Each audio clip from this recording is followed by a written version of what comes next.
அளித்த என் தாய்க்கும் நான் நன்றியை தெரிவித்துக் கொள்கிறேன். என்னோட சகோதரர்கள் அனைவருடைய உழைப்பாலையும் துணையாலையும் நான் இந்த படி எடுத்து வச்சுருக்கேன். ஆவதும் பின்னாலே அழிவதும் பின்னாலே நிறைய தடவை கேட்டிருப்போம்.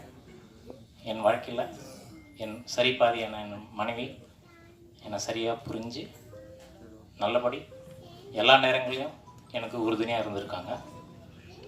சொல்லணுன்னா 2023 திரு இயக்குனர் அருணும் அவருடைய நண்பரும் கார்த்திக்கும் என்னை சந்திக்க வந்தாங்க வேலூரில். ஒரு சின்ன கேஃபேல பார்த்து பேசிகிட்டு இருந்தோம். அவங்க இந்த படத்தோட ஒரு ஒன்லைன் அப்படின்னு சொன்னாங்க. கதை நல்லா இருக்குது, புதுசாக இருக்குது, செஞ்சால் நல்லாயிருக்கும் அப்படின்னு சொன்னேன்.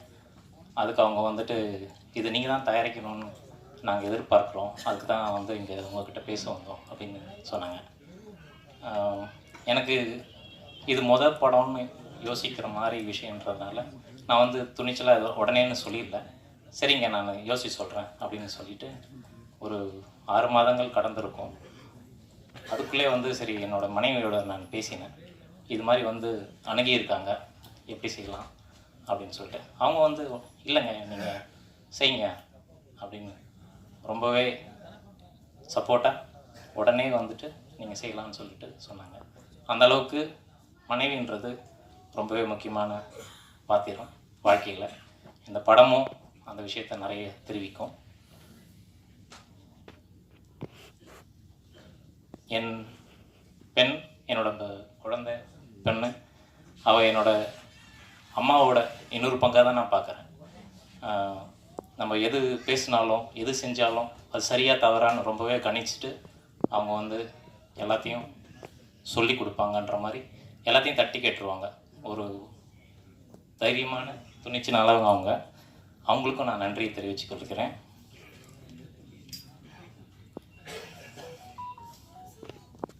திருஷ்ணன் இந்த படத்தோட தயாரிப்பு மேற்பாளர். அவர் இங்கே வரல, அவர் சிறு வேலைக்கு காரணமாக he is not here actually, he is in Vellore only. ஒரு மேனுஃபேக்சரிங் கம்பெனியும் நடத்திட்டுருக்கேன். இன்னோவேஷன் அண்ட் டிசைன்ஸ் அந்த ஃபீல்டு இருக்கேன்.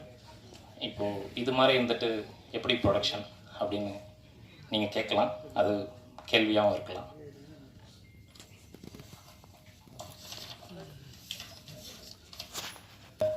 பையன் ராஜமாணிக்கம் அவர் எப்படின்னாக்கா நீங்கள் கேட்குற வரைக்கும் அவர் சொல்லிகிட்டே இருப்பார். இந்த காலத்து குழந்தைங்க ஜென் ஆல்ஃபாங்களா, ஸோ அவங்கெல்லாம் வந்து நீங்கள் கவனிக்கிற வரைக்கும் சொல்லிட்டுருப்பாங்க அது மாதிரி. ஸோ இயக்குனர் வந்து அதே மாதிரி தான். என்னோடய கவனம் எந்த அளவுக்கு இந்த படத்து மேலே ஆர்வமாக வரணுமோ நான் அப்புறம் சொல்கிறேன்னு சொன்னாலும் அவர் நல்லபடி ஃபாலோ பண்ணிட்டே இருப்பார். அது மாதிரி அவர். ஸோ இந்த படத்தில் இன்றைக்கி முன்னாடி உங்கள் மேடையில் நான் நின்று இருக்கேன். சிறப்பினர்கள் அனைவருக்கும் மீடியா முன்னாடி நான் நின்று பேசிகிட்டு இருக்கேன்னா அதுக்கு ஒரே காரணம் அருண்குமார் சேகரன். அவர் என் மேலே வச்சுருக்க நம்பிக்கை, அதே போல் நான் அவர் மேலே வச்சுருக்க நம்பிக்கை தான் இதுக்கு காரணம். வருத்தம் என்ன காரணம் அப்படின்னா, பாடலுக்கான களம் வந்து இன்னைக்கு வந்து ரொம்ப கம்மியாகிடுச்சு அப்படிங்கிறது. நல்ல திறமையான இசையமைப்பாளர்கள், நல்ல திறமையான பாடலாசிரியர்கள் எல்லாமே இருக்கிறாங்க, இயக்குநர்கள் நல்ல இயக்குனர் இருக்கிறாங்க. ஆனால் பாடலுக்கான ஒரு களம் தயாரிக்கக்கூடிய ஒரு விஷயம் வந்து இன்றைக்கி ரொம்ப கம்மியாகிடுச்சு, எண்ணிக்கை வந்து குறைவாகிடுச்சு. ஸோ நாங்கள் வளர்கிற காலத்துலலாம் எங்களை வளர்த்து வந்து தமிழ் மேலே ஆர்வம் வந்து தமிழ் திரை இசை பாடல்கள் தான். எங்களுக்கு தமிழில் வந்து சப்ஜெக்ட் படிக்கிறோம், அதை தாண்டி வந்து நீங்கள் தமிழை பற்றி வேறு என்ன புது புது வார்த்தைகள் எதில் கண்டுபிடிப்பீங்கன்னா நீங்கள் அந்த வர பாட்டில் இருந்தால் நீங்கள் எடுத்துக்குவீங்க. தமிழும் கம்மியாகிடுச்சு, ஸோ பாட்டும் கம்மியாகிடுச்சு அப்படிங்கிற ஒரு நிலையில் வந்து இளைய தலைமுறையை நினச்சா கொஞ்சம் வருத்தமாக இருக்குது. எங்களை மாதிரி கேட்டு வளரலையே, தமிழெல்லாம் நீங்கள் கேட்டு வளரலையே அப்படிங்கிற ஒரு வருத்தம் வந்து எங்களுக்கு இருக்குது. இந்த படத்தில் வந்து அந்த மாதிரி ஒரு களம் வந்து அமைச்சு கொடுத்துருக்குறாங்க. அதே போல் பாடல்கள் வந்து ஸ்பீட் பிரேக் அப்படிங்கிற மாதிரி ஒரு கான்செப்ட் போயிட்டுருக்கு. உண்மையாக அது ஸ்பீட் பிரேக் தானா இல்லை மைலேஜா அப்படின்னா நம்ம ஒரு சில விஷயங்களை எடுத்து பார்த்தா தெரியும். குணான்னு ஒரு படம் வந்துச்சு, இப்போ ரீசெண்டாக வந்து பாட்டை இந்த இளைய தலைமுறைகளுக்கு தெரியுங்கிறங்காட்டி இதை விளக்கமாக சொல்கிறேன். அந்த படத்தோட கிளைமேக்ஸ் காட்சியில் வந்து பார்த்திங்கன்னா ஹீரோயினுக்கு அடிபட்டிருக்கும், போலீஸ் ஒரு பக்கம் தேடிட்டு இருப்பாங்க, இருட்டு கோவைக்குள்ளே போய் இருப்பாங்க. ஆனால் அந்த இடத்துல அழகான ஒரு காதல் பாட்டு, அது ஒரு நார்மலான பாட்டாக இருக்காது, அது வந்து ஒரு வசனத்தோட வர காதல் பாட்டாக ஒரு களம் அமைச்சு அந்த படம் வந்து எனக்கு தெரிஞ்சு அது சரியாக போகலை அந்த டைமில். ஆனால் அந்த படத்துக்கு அந்த பாடல் மிகப்பெரிய அடையாளமாக இருந்துச்சு. இன்றைக்கி அதே படம் வந்து மஞ்சுமல் பாய்ஸ் இன்னைக்கு வந்து பெரிய வியாபாரமாக இருக்குது. அந்த படம் வந்து பார்த்திங்கன்னா அந்த பாடலும் வந்து பார்த்திங்கன்னா இன்றைக்கும் அது அடையாளமாக இருக்குது. அப்போ வந்து பாடல் அப்படிங்கிறது மைலேஜ், எப்போ நம்ம கரெக்டாக யூஸ் பண்ணும்போது பாடல் அப்படிங்கிறது மைலேஜ். ஸோ அந்த மாதிரி ஒரு களம் வந்து இந்த படத்தில் வந்து கொடுத்துருக்குறாங்க. ஸோ அதே போல் கவிஞர்களும் வந்து பார்த்திங்கன்னா கேப்பு கிடச்சா கிடா வெட்டிடுவோம்.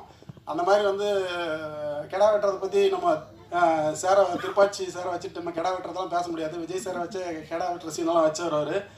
அந்த மாதிரி அவரோட பாடல்களே எனக்கு ரொம்ப பிடிச்ச பாடல் வந்து பார்த்திங்கன்னா மீசையில் மண்ணு பட்டா கோலைன்னு பேர் வரும், மீசையில் பொண்ணு பட்டா வீரந்தானடா அப்படின்ட்டு எழுதுவார். சின்ன ஒரு விஷயத்தில் அப்படியே டேர்ன் பண்ணிவிடுவாங்க விஷயத்தையே. அந்த மாதிரி அவரோட நாங்கள் பாட்டு எழுதணும்னு நினச்சிட்டு கார்மெண்ட்லாம் வேலை செஞ்சுட்டு இருக்கும்போது அவரோட பாடல் திருப்பாச்சி பாடல்லாம் பட்டி தொட்டியெல்லாம் கிளப்பின பாடல்கள். ஸோ அவர் முன்னாடி வந்து இந்த இசை விழா நடக்கிறது ரொம்ப பெருமையாக இருக்குது. ஐடியா எல்லா பெரியவங்களுக்கும் பெரிய வணக்கம். இசையமைப்பாளராக இது வந்து எனக்கு முதல் படம். இந்த படம் கிடைக்கிறதுக்கு எனக்கு காரணமாக இருந்த என்னோடய ப்ரொடியூசர், டைரக்டர், அப்புறம் என்னோடய பிரதர் ஸ்ரீராம், இவங்க மூலியமாக தான் இந்த படம் எனக்கு கிடச்சிது. ஸோ இந்த படத்தை வந்து ஸ்கிரிப்ட்லேருந்தே நாங்கள் ஒர்க் பண்ணிகிட்டு இருக்கோம். ரொம்ப ஸ்க்ராட்ச் ஒரு ஐடியாவாக சொன்னார், இதுதான் லைன் ப்ரோ, இந்த மாதிரி என்கிட்ட லைன் இருக்குது, நம்ம இந்த படமாக பண்ணலாமான்னு கேட்டு அதுலேருந்து நாங்கள் ஒர்க் பண்ணிகிட்ருக்கோம். ஸோ இதுக்கு என்னென்ன மாதிரியான சாங்ஸ்லாம் வரும், என்ன மாதிரியான எந்தெந்த இடத்துல சாங்ஸ் வரும்னு அப்போவே நாங்கள் பிளான் பண்ணிவிட்டு, ஸோ அதுக்காக ஒரு ப்ரீ ப்ரொடக்ஷன்லேருந்தே நாங்கள் சாங்ஸ் ஒர்க் பண்ணிகிட்டு இருக்கோம். ஸோ அதனால தான் சாங் எனக்கு தெரிஞ்சு என்னோடய பெஸ்ட் கொடுத்துருக்கேன் நான் நம்புகிறேன். ஸோ டைரக்டர் அண்ட் ப்ரொடியூசருக்கு ரொம்ப தேங்க்ஸ். முதல்ல நான் தேங்க் பண்ணுறது எங்கள் producers Nagaraj sir, Arun Sekaran. So 2 பேர் போய் ஃபஸ்ட்டு மீட் பண்ண போது எங்களுக்கு ஃபஸ்ட்டு ஸ்கிரிப்டெல்லாம் சொல்லும்போது பயங்கரமான ஒரு இந்த படத்தில் வந்துட்டு ஒரு கண்டென்ட் இருக்குது. அதாவது முழு பூசணிக்காயை வந்துட்டு சோத்தில் வந்துட்டு மறைச்சி வச்சுருக்காங்க. ஸோ அது நாங்கள் இப்போதைக்கு வந்துட்டு அது என்னன்னு சொல்ல மாட்டோம். ஸோ அது கண்டிப்பாக நீங்கள் பாருங்கள், கண்டிப்பாக எல்லாத்துக்குமே இது பிடிக்கும். இதில் ஒரு பெரிய ட்விஸ்ட் இருக்குது. ஸோ அண்ட் மோரோவர் எனக்கு நான் ஆக்சுவலி கைஸ் கிரியேட்டிவிட்டி ஸ்டுடியோன்னு சொல்லிட்டு போஸ்ட் ப்ரொடக்ஷன் ஸ்டுடியோ வச்சு நடத்திட்டுருக்கேன். ஸோ அது மூலியமாக தான் எல்லாரையும் நான் போய் மீட் பண்ணிட்டு வந்தேன். ஸோ அப்படி தான் எனக்கு எல்லோரும் பழக்கம். என்னோடய நண்பர்கள், என்னோடய க்ரூன்னு சொல்கிறத விட என்னுடைய தம்பிகள், அண்ணன்கள் தான் இங்கே இருக்காங்க. ஸோ முதல்ல விழாநாயகன் சரவணதீபன், மியூசிக் கம்போசர். எனக்கும் தீபனுக்கும் கிட்டத்தட்ட ஒரு 12 வருஷம் நட்பு. ஸோ அதே மாதிரி தான் பாலா அண்ணா, அவரும் எனக்கும் அப்படிதான் lyricist. So Manikandan brother, DI colourist. Arun Rajendran, அவர் தான் publicity designs plus associate editing எல்லாமே அவர் தான் பண்ணாங்க. சதீஷ் சிங்கர். ஸோ எல்லாத்துக்குமே இங்கே வந்திருக்கவங்களுக்கு நான் எல்லாத்தையுமே வந்துட்டு இன்வைட் பண்ண முடியல. ஸோ நான் ஜஸ்ட் வந்துட்டு ஃபார்வர்ட் மெசேஜ் தான் பண்ணேன். எனக்காக வந்துட்டு எல்லோரும் வந்தீங்க, ரொம்ப தேங்க்ஸ். தேங்க்யூ. லெனின் அண்ணா, தேங்க்யூ. இது ஃபஸ்ட்டு மேடை வந்துட்டு யார் போட்ட கோடில் நான் வந்துட்டு எடிட்டர். ஸோ எனக்கு ஃபஸ்ட்டு மேடை கொடுத்த லெனின் அண்ணனுக்கு நன்றிகள். இது எனக்கு 2வது மேடை. நாகராஜ் சாருக்கும் டைரக்டர் அருண் சேகரனுக்கும் வாழ்த்துக்கள், நன்றிகள். சரி, தேங்க்யூ. அவர்கள் இங்கே தொடர்ந்து வந்துட்டு இருக்காங்க, அவங்களுக்கு சப்போர்ட் செஞ்சிட்டு இருக்காங்க அப்படின்னா Perarasu sir, RV Udhayakumar sir, K Rajan sir, இன்னும் நிறைய இயக்குநர்கள் தொடர்ந்து ஊக்குவிச்சு சப்போர்ட் பண்ணிக்கிட்டு இருக்காங்க.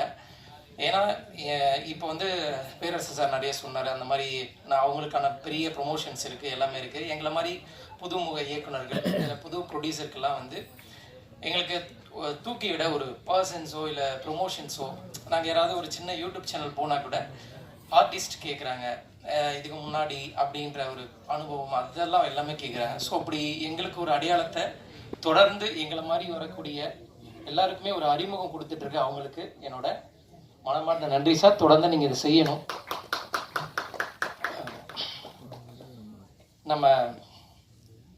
நம்ம மண்ணை பொறுத்த வரைக்கும் தமிழ் சினிமா அப்படின்றது ஒரு பொழுதுபோக்கு மட்டும் இல்லை, அது ஒரு உணர்வு, ஒரு வலி, ஒரு பல நினைவுகளின் கனவு, தியாகங்கள், இது எல்லாமே பிரதிபலிக்கக்கூடிய ஒரு ஒரு படம். அந்த படம் நம்ம லைஃப்லேயும் கனெக்ட் ஆகும். ஸோ அதனால தான் நம்ம தமிழ்நாட்டில் அந்த படத்துக்கான அவ்வளோ கொண்டாடுறாங்க. அது நல்லா இல்லைன்னா அவ்வளவும் நல்லா இல்லைன்ற விமர்சனங்களும் வைக்கிறாங்க.